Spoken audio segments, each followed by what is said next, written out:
Hey folks, and welcome to another episode of the Leadership Tales podcast. My name is Colin Hunter, and wanted to introduce a lady today who is exceptional. Tamara Steffens has a career and background in ventures, new ventures, startups.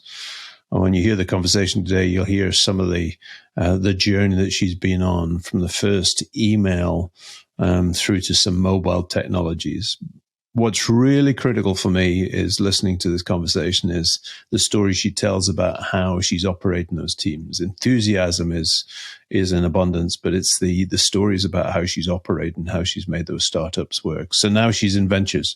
So she's looking at ventures, looking at investing, and again, some nuggets about what she invests in and some stories about how she's coached founders and investors in there. So delighted to have Tamara on today, and I'm sure you'll enjoy this conversation.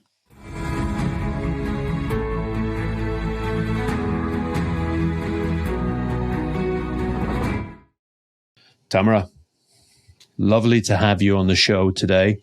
Thank you for taking the time. For those who've never heard about you, and I don't know how that could be, but where in the world are you? And tell us a bit about you. Great to be here, Colin. I'm Tamara Steffens. I'm the managing director at Thomson Reuters' new venture fund, new as of a year ago. Our fund is based in New York. I live in Dallas, but spend a lot of time on the East Coast now. Previously, a lot of time on the West Coast, and pretty much my entire career was based out of Silicon Valley, but it's nice to be back in New York. Amazing. Tell us about your journey, because it is fascinating. I'm always fascinated by people who have venture in their title, in terms of looking at new ventures and other pieces. But tell us how you got to this place. It would be fascinating to hear your journey. Yeah, a little bit of zig and zag, but I think I'm typical of a lot of venture partners in that, my career was based on 6 different startups. The last one we sold to Microsoft, but I ended up getting into, tech early on at Sun Microsystems and Silicon Graphics I don't want to really admit the dates, but everybody knows that they were quite successful. A while ago. Let's go with that. Yeah. Yeah. And then, in the late 90s, really when some of the early startups, started really making a name, the likes of Netscape, et cetera, I ended up at a company called software.com. No, we didn't sell software. Even though it was a software company, but it was based on email. And I was at Silicon Graphics, and the founders, a guy by the name of John McFarlane, who then went on to found Sonos, well-known entrepreneur. And he and I got to know each other. And he said, "Look, I have this company, and we really believe that personal email is going to take off." Mm-hmm. And I remember thinking, yeah, I guess it could. We all use email at work. Really, when we look back at it, everybody was using voicemail. And so I remember telling some what I considered crazy smart friends that I was going to go work for an email startup, and that the concept is everyone was going to get a personal email account, maybe more than one. And, because internet services just started, right? So everything from Earthlink to AOL to all of, and at the time in Dallas, it was GTE, now Verizon, was one of my customers at Silicon Graphics. And they were like, yeah, we're going to start an ISP as well. And I thought, I think there's something there. And it turns out that, yes, in fact, everybody did use personal email. And now we all have 10 email addresses used for different purposes. But it was great. And, we took the company public in 99. And merged with a company at the time called Unwired Planet to become OpenWave. I led sales for them for several years, and then went on to my next startup, which just so happened to be the founder of Earthlink. His name was Sky Dayton. His name is Sky Dayton. And he started Boingo, which is still around, right? Connecting Wi-Fi. So the idea was to connect. If you got one account, you could connect your Wi-Fi across the world. So every coffee shop, every airport, you name it. And so we spent a lot of time traveling the world trying to get airports and coffee shops and hotel lobbies to connect into a single Wi-Fi account, and you could subscribe to that and be able to connect anywhere in the world. And that was really before they put Wi-Fi on phones. It was kind of at the early stage of that.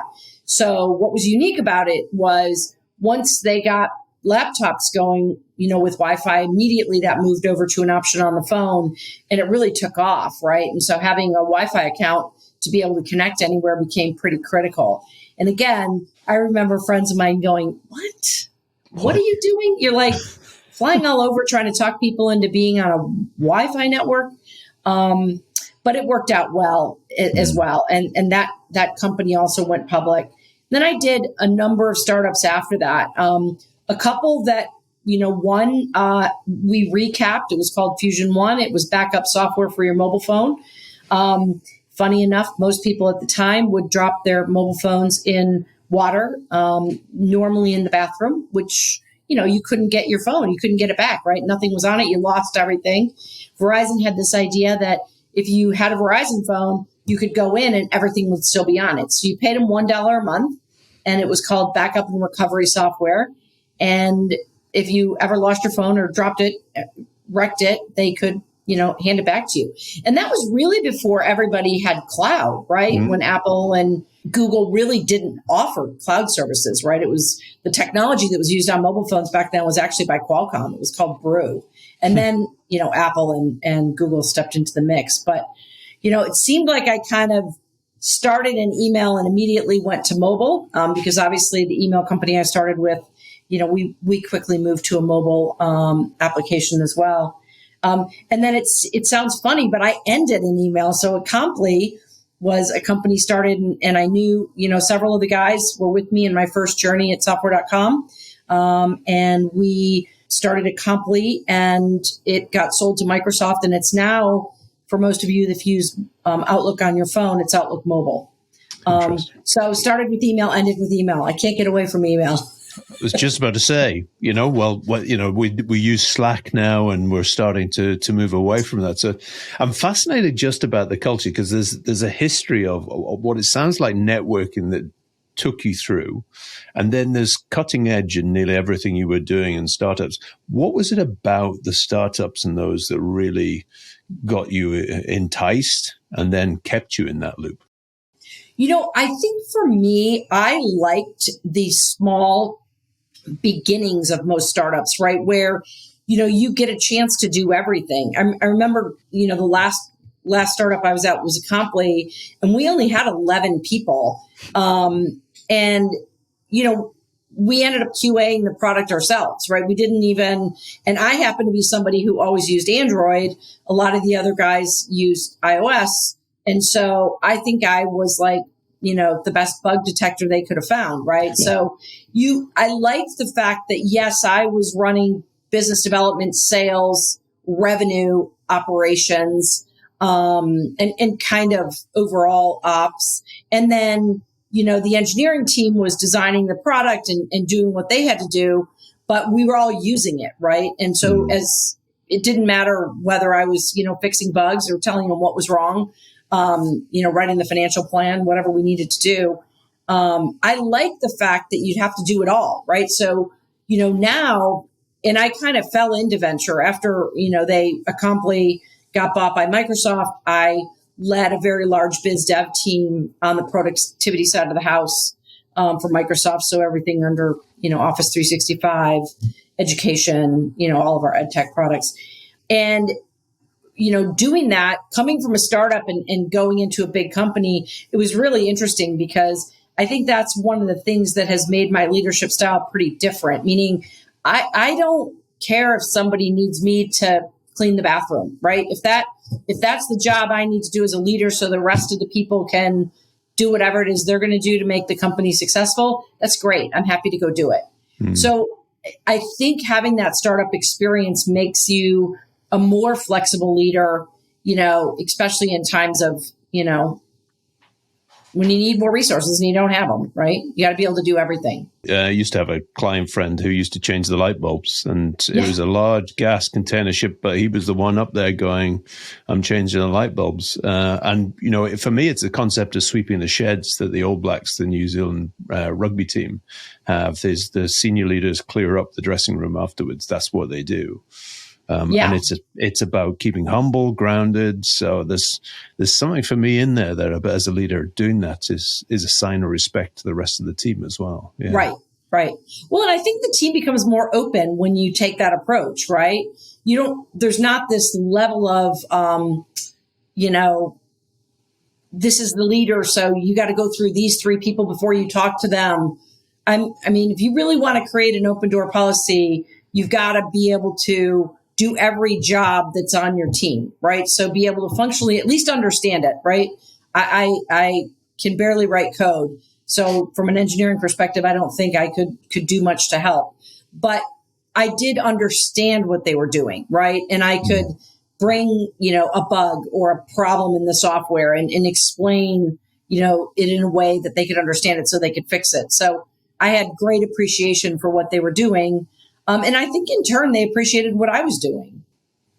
So a couple of thoughts are going through my mind as we go through. One of the biggest things, as a founder of a business myself, one of the things is the founders of businesses tend to get in the way. Find a founder-led business and you'll find, blockages all over the business because of them. But it sounds like you found a way past that. So tell me about that. Well, you know what? I'm not great at everything. And that's the one thing I think, founders have to realize, right? And I think good ones do, right? So the reason you want to go hire the best CFO or the best salesperson or sales leader and the best, business development person is because you cannot do it all. And if you think you can, you will find out very quickly that you either are building a lifestyle business, which is going to be 3 people, or, you're going to build a bigger company and you're going to bring in people that are better than you at all of those functions, right? So I remember, working with Sky Dayton, and one of the things I loved about the way he managed Boingo was that every function had to be fabulous, right? So marketing, I did sales and BD, and finance and engineering. And so he would have individual meetings with everybody, and then we would all come together. And his concept was every single department function had to be exceptional, because then together it would be phenomenal, right? And we all did work incredibly well together, and we would share and pick up stuff where we could, because we ran pretty lean as well. But I liked the way he said every single function is going to be great, and then together it will be even better. I did learn a lot from that style. I thought it was a great approach. And tell us more, because that sounds very simple, but actually, for me, I know this is you can get fiefdoms to work exceptionally well, but it's the collaboration across them that is the critical bit. So how did you get that to work?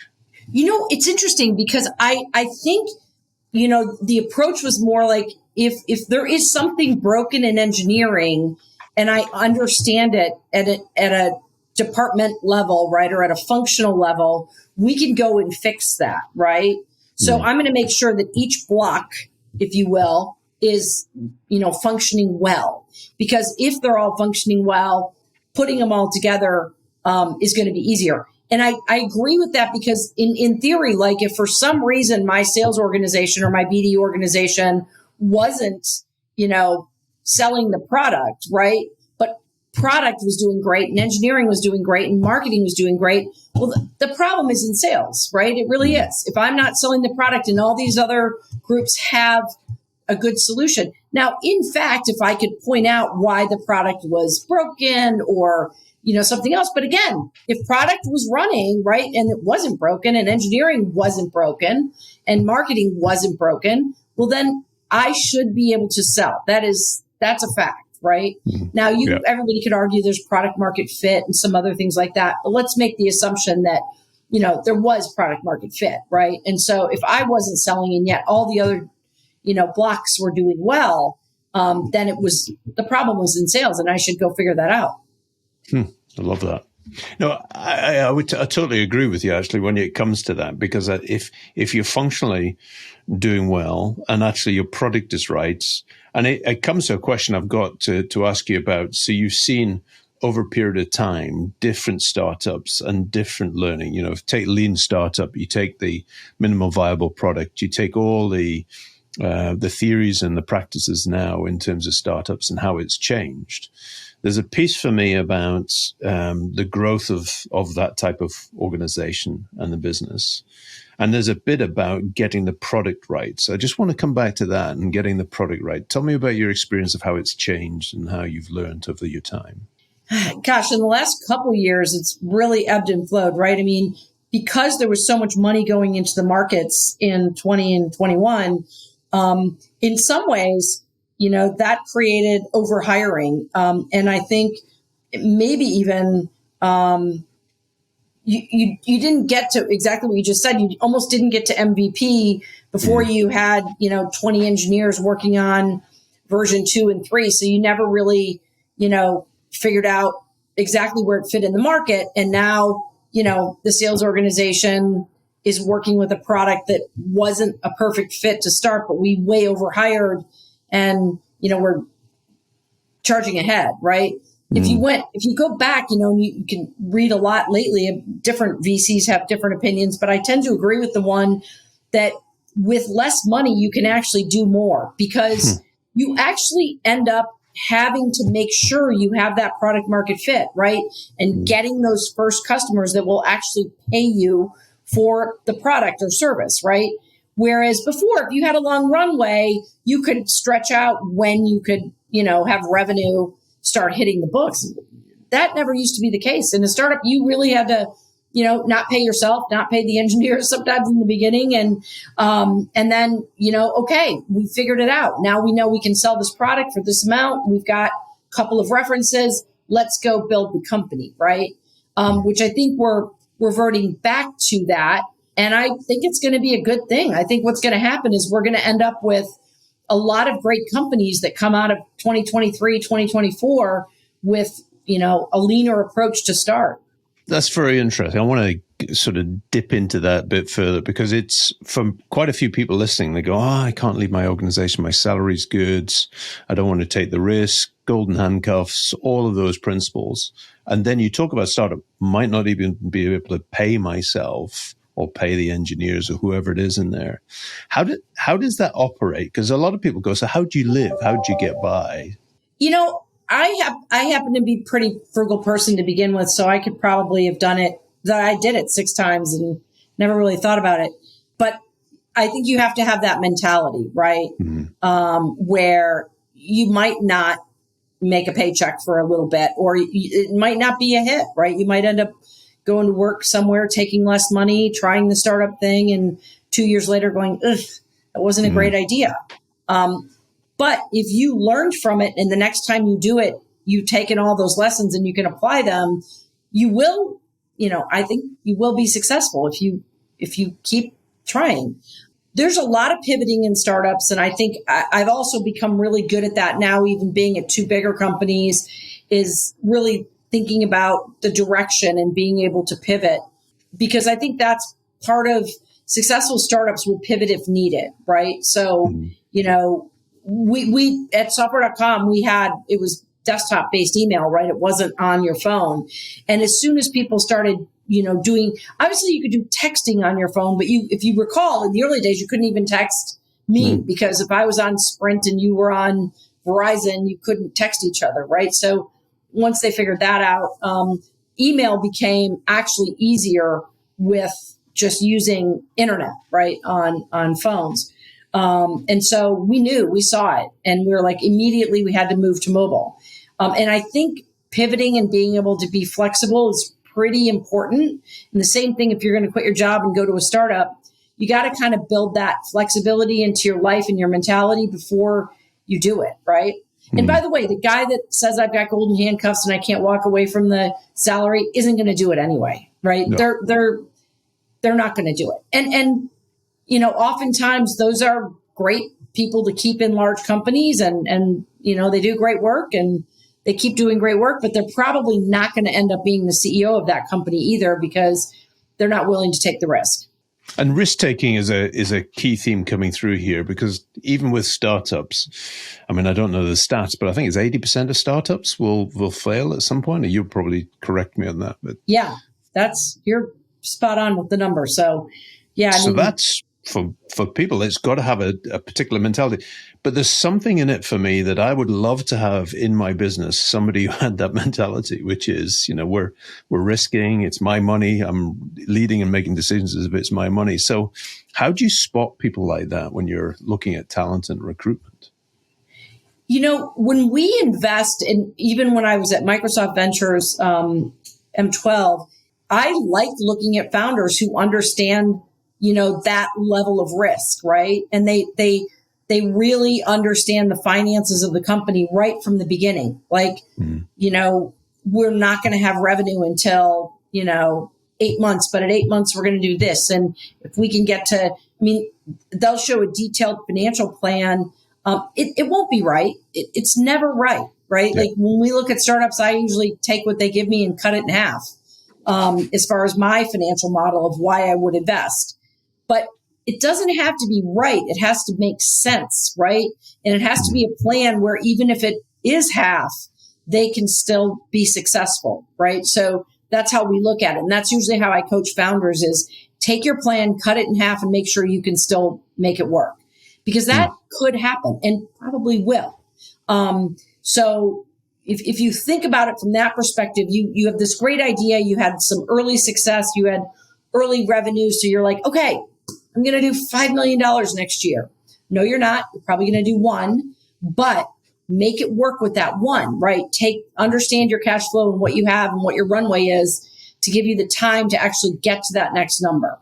As you go into the recruitment of those founders, or you're coaching the founder, I'm loving the coaching the founders. Already when it was funny when you said cut the number by half, I suddenly relaxed. My shoulders went. I thought, okay, so if I cut what I'm demanding by half, because there is a difference between quality of what you're doing and the big numbers, and there's that real tension between aspiration, growth, and getting growth right as well. Do you want to say something a bit about that? And I think once you get that product market fit and you do start to get the revenue, whether it's year 2, 3, or 4, you will get to doubling year over year, tripling year over year if you've got the right product and the right product market fit.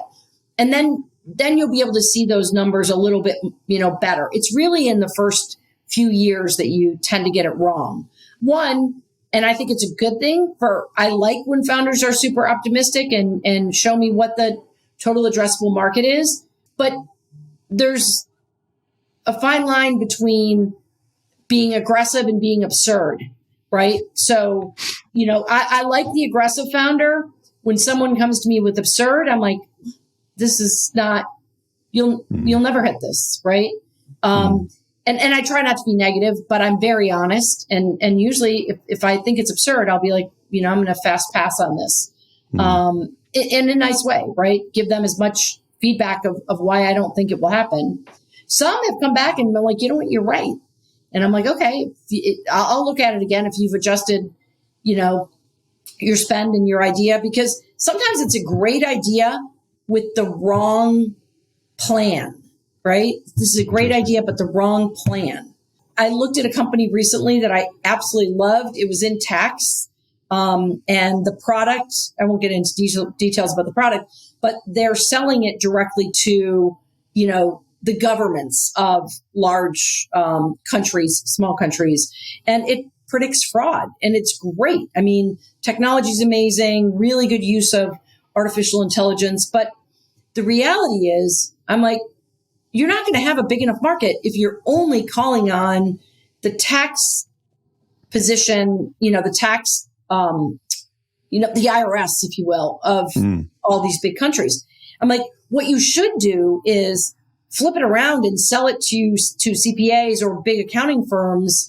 Let them tell their clients they're making mistakes, right? That way they will have the ability to run the same tool and say, Joe Smith, there's some things you left off your taxes. And here, this software now is going to show you that you've left things off.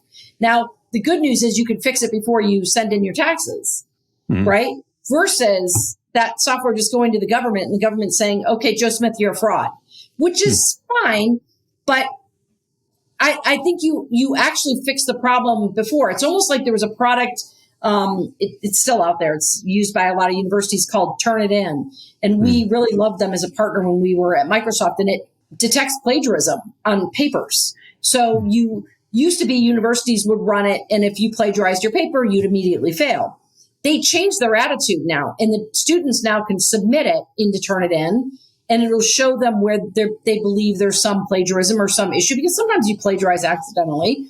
And now the student has a chance to fix it, and then they turn it in. And that, like, okay, if you're a student that doesn't actually use the tool and you turn it in anyway, you probably should fail if you plagiarize. So it's kind of the same thing. So I told the tax guys they should reverse this. They haven't changed the product yet, but when they come back and they tell me I was right, then I'm going to invest. I love that. So there's something about the persona, isn't there? It's just flipping the persona. And I think that's where people get fixated on having a great idea, but they don't have the personas in mind. But crafting the right persona or having the mindset to craft the right persona is a difficult one. So that's a good example. Yeah, true. Yeah. And by the way, this tax idea is great, and they're making a ton of money. And so they'll do fine selling to the governments, the tax authorities, if you will, around the world to start, but they're going to have to come back. And if they want a bigger TAM, they're going to have to come back and do it in reverse. So I'll catch them on the other side. I'd love to. I was chatting to Josh Seiden, who's written a book called Outcomes, and Outcomes so he's all about the outcomes when you're design thinking, when you're iterating, does a lot of work on products. And I'm interested because when you were starting off on the emails and like moving to the mobile, the cell and other places, how much have you shifted your views around outcome versus outputs? Yeah. So in your mind in the product. I still tend to lean in on outcome, mostly because I try to understand who is the end user, and not a consumer product or a B2B. It's the same, right? Who is the end user of this solution, if you will? How many of those users are there? How much will they pay you, right? So I tend to look at that. You know, I like the book as well. And, you know, it's interesting because I do think there is some room for even me to change, you know, the way I look at things and thinking about output. But in some ways, you can have great output and no outcome, right? Yeah. I mean, so I still tend to think reverse so that I understand what you have to output to get that outcome, right? And what he would say is actually outputs are important, you know, and some things just need outputs. You know how to do it, get done. Yeah. Yep. But the outcomes, having that thinking space to think, okay, future. And he talked about his partner, who was very much about outputs, and he was very much about the broader picture. So I love that. Yep. I'd love to dig into a bit about your experience of talent, because we talked when we were previewing for the podcast about being able to spot talent, grow talent, and working. And that's, from everything you say, makes me think that not only you're a good coach for people, but there's almost a hint of passion there. Well, it's not more than a hint of passion for growing talent. Tell me a bit about that, because you've obviously experienced it from the other side in terms of working with other people. What's your views on growing talent? Microsoft taught me a lot. You know, working in startups, I think we all considered each other equal, right? I think startup land tends to just put everybody at the same level for a lot of reasons, right? You're trying to all get to the finish line, and whoever gets there first doesn't matter because you're all going to benefit, right? But one of the things that was interesting about Microsoft is we were able to bring in a lot of early in career, you know, talent, right out of college. And I was brand new to Microsoft, and the business development organization never hired college students. It was always MBAs, or not even MBAs were not common, because they wanted people to come into BD with a lot of experience, right? Because it was supposedly more difficult to learn. Peggy Johnson, who's an exceptional leader and now the CEO of an AR startup, she was like, no, I think we should bring in early in career talent. I think it's going to really change the dynamic of the organization and be able to, for us to understand technology from a different vantage point. And she was 100% correct. But the first year we had, I think we had 3 or 4 analysts, and I was brand new, and I'm like, oh, okay, that's fine. I just got here. I'm happy to, I'll take on the analysts. And I think I got 3 out of the 4.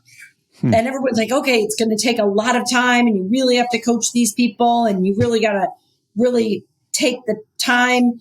And I'm thinking to myself, okay, the reality is they coached me, right? And Peggy was 100% right. They bringing that talent in, and the way they use technology and what they were looking at was completely different than, everybody else in the organization. And I remember at one point sitting in a product meeting at Microsoft where somebody said the average age of our user, or the demographic of our user, is a 51-year-old white male. And I'm like, okay, I guess that makes sense. And I thought to myself, if we're going to change this, the people that are helping us with business development and product do need to be a different demographic, right? They need to be coming in and giving us ideas. And I remember one of our analysts was, just brilliant and very hardworking. And one of the guys that was managing our global relationship with Samsung took another position, and he was senior, like director level. And I'm like, I think we should put her on it. And everybody's like, you are crazy. She's 21 years old. She just got out of college. So she's been here 6 months, and she's really one of the smartest people on the team. And I think she could do it. Like, she totally gets this tech. She turned out to be incredible. Maybe one of the best drivers. And it just showed you didn't have to have a director level. She didn't even have a passport. And I said, you need to go to Korea next week. And she was, I'll go get a passport. I think Samsung at first was a little bit nervous when I said she's going to run the global relationship for you. And they were looking at me like, what? And, 6 months later, they were like, this is the best relationship person we've had. She's crazy smart. She understands the product. She's very technical. And she didn't mind, working Korean hours, right? Which was another, she was early in her career. So she was fine staying up late at night and, flying to Korea and doing whatever, right? Which I didn't intend it to be a, odd hour job.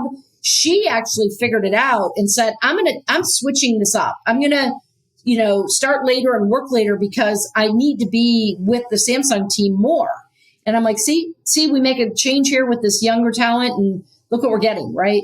And, to this day, she's probably still the best person they ever had on Samsung. Yeah, you had a good old friend who used to, he was a 50-year-old white male who ran Levi's. And he used to have, I think what he described as muses and mules, but he said, I'm not close enough to the club scene where they were selling the jeans or making the jeans or designing the jeans. So he had to have people who understood that market, who understood the club scene. So there is a bit of reverse mentoring. So it's amazing how much you learn from, whether I learn from my daughters or whoever it is. So there's that reverse mentoring piece. But there's also this belief in talent. We talk about this undiscovered leaders and how often we overlook talent, whether it's for neurodiverse reasons or many different reasons. So it is the ability to spot it. But for me, it's about, what did you see in her that made you think this is the right person? She was super disciplined at everything she did, right? So she had this approach. I think she put everything in a timeline, right? And understood what pieces of projects needed to get done, and, was delivered everything on time and really exceptional quality.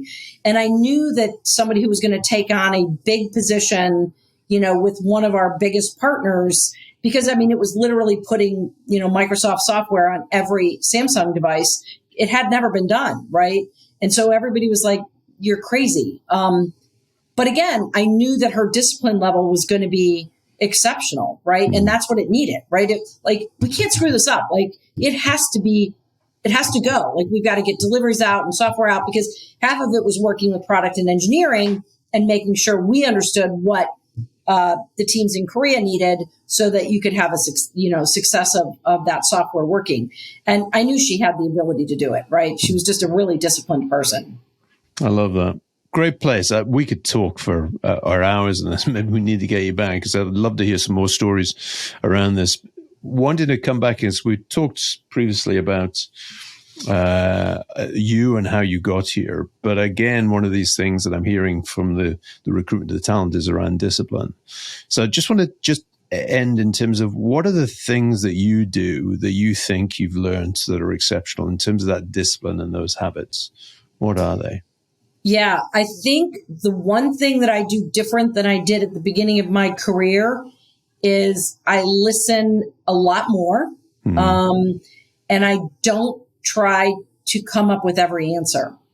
I used to listen and think of an answer for everything, and then quickly tell everybody what the answer was. And it's not that the answer was wrong. And the fact is, there's often more than one right answer. And you really want the best answer. And so instead of, I still listen, I still come up with what I believe to be the right answers for, the problems we're trying to solve. But now I don't tell anybody what they are until I listen to everybody's. And then I'm like, okay, so 3 of my answers are right. We'll go with those, because I think everybody agrees those would be great. But my other 2 answers were good, but this person's are better. And so try to pick, it's almost like, athletics. You and I have joked about, just sports. And I said the analogy, I played softball when I first moved to Dallas, and I wasn't good. It was a co-ed team, mostly gone for, to get a beer after the game. But we had one guy who was the best athlete, right? And he played shortstop, and he would literally run from shortstop to right field, because he was convinced that the right fielder could not catch the ball. And so then he's out in right field and nobody's on shortstop. And so it didn't matter how great he was. And he was our best hitter and our best, person on the field. But, if you had to back up the second baseman or the third baseman, or you needed to run in to help the catcher, that the shortstop can do all of that. Running from shortstop to right field, he's off the field entirely. And the whole game goes crazy, right? And it's like, it's the same thing in business, right? If I'm running over to start writing code, we're all in trouble, right? We may as well just call it a day, because it's not going to be good. I love that as a leading indicator of what not to do as a leader. Yeah, yes. That's a great one. Don't try to play every position. Really. Exactly. Stick to what you know. Tamara, has been a delight. I'm going to end with 3 questions I always ask. And I think we've covered a couple of these. So let me ask it. So what's the one memorable moment from your career that shaped your leadership? If you had to pick one, what would it be? Yeah, I think it was my first startup. And, we did not raise venture, right? We never went out. We thought, we bootstrapped it and did a good job at that. I didn't know any better at the time. It was my very first startup, but I do remember sitting down with the head of finance and myself. I was running sales and our CEO, and they're like, we're not going to make payroll. We are not going to make payroll. And it was about, I would say, 2 weeks out. So let's say we had about 30 days to solve the problem, and barely 30 days. And I'm like, yikes. Okay. But it took all hands on deck to really understand that. Now, we didn't go tell the entire company and make everybody worried about it, but it really stepped up my game to say, this accounts receivable has to come in, and we need to get, these 2 deals in and collected within this time frame, which was a very shortened window in a normal sales cycle. We did make it happen. It was the most stressful 30 days I think I've ever had in my life, but it's never happened again quite that way. Like, now I am constantly at other startups. Obviously now I'm in a big company, but I'm constantly looking 90 days out all the time. Like, and I do it now even at Thomson Reuters, like what deal we're going to get, when's it going to come in? What's the timing of ongoing sense of urgency. that never left me from that point. I love it. It's the drumbeat, isn't it? It's the constant looking ahead, and because we can get complacent and feel that, and that's a horrible feeling when you get complacent. But it's other people's jobs that you're thinking about. Yeah, exactly. So, second thing, if you had one thing you would disrupt in leaders or leadership at the moment, what would it be? I think it's that old adage, the meeting that could have been an email. It's gotten worse since the pandemic, right? Because everybody felt like you had to get on video, you had to do Zoom, you had to do Teams, you got to see each other. No, you don't. No, you don't. If you just can send an email, or you just need to tell me something, or you just have a question you want me to answer, shoot me an email. We do not have to have a meeting just for the sake of having a meeting. Even status updates, right? Those can easily be sent out. You don't need to get on a call. Now, if you want to do some iteration or you want to discuss it, great. Feel free to set it up as a meeting. But I do believe that a lot of meetings can be emails, and you can save a lot of time and get further faster without having meetings for the sake of meetings. I'm going to quote that to my team because I think that's their biggest bugbear at the moment. Some of them work part-time, 3 days a week, and they're thinking, well, my 3 days is filled up with meetings talking about stuff rather than doing stuff. And it's, right. It's crazy. Final one, I think we've covered this, but let's see if it's a different answer that comes to your head. But what's the one leadership habit that's non-negotiable for you? I think for me, I got to get up and work out every morning, right? So whether it's a run, you and I joked that I went to Barry's this morning. I think that time is really important. And if I end up having an early meeting, I'll do it as a walking meeting, right? To try to make sure I get that hour of movement before the day begins. I think it clears my head, even if I have to meet while doing it. So I love the fact that it's your daughter that gets you to do that workout at Barry's as well, going, come on, let's go. Yeah. It'd be nice. It's nice when somebody else is encouraging you to go do the workout, because I'm similar. I get up in the morning. Sometimes that's the only time I see her, is if I go to Barry's. Oh, Tamara, it's been a complete joy. If people want to find out about you, hear more about you, or read more about you, where would they go to find out? Yeah. LinkedIn. So just Tamara Steffens. My Twitter is @TamaraSteffens, my whole name. And then email is Thomson Reuters is just tamara.steffens@tr.com. Amazing. Thank you, Tamara. It's just been brilliant to have this conversation, and I look forward to catching up with you soon. Great. Thanks, Colin. Have a great day.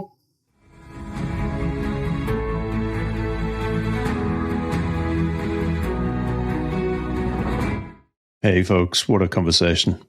Tamara, for me, encapsulates a lot of what I would have loved in my career. And I had a couple of leaders who really made a big influence on me, but having somebody who does what she does, from the tidying up, from doing all the work in the background she talked about as a leader, sweeping the sheds, as the All Blacks call it, through to this belief in talent, this young person who took over that big account in a role, through to the stories of how she engendered energy and focus to the businesses and startups she'd worked in. There's so many stories that you could build on, and you could pick her brains over. One of the key things for me, though, that I listened to was this concept of understanding the financials. And it's an interesting one for me, because as a person who's a non-financial and really have to focus my mind around it, it's understanding where the income's going to come from. And that 90-day focus, where the income's going to come from, is the piece I took away from today. And if we could get everybody in our larger organizations to start working this way about spending the money as if it's their own, it'd be a massive difference in terms of the commercialism and the entrepreneurial that we've got in our businesses. So Tamara, it was a joy to interview on this podcast. So welcome you, hopefully, to another episode of the Leadership Tales podcast soon. And thanks for listening in.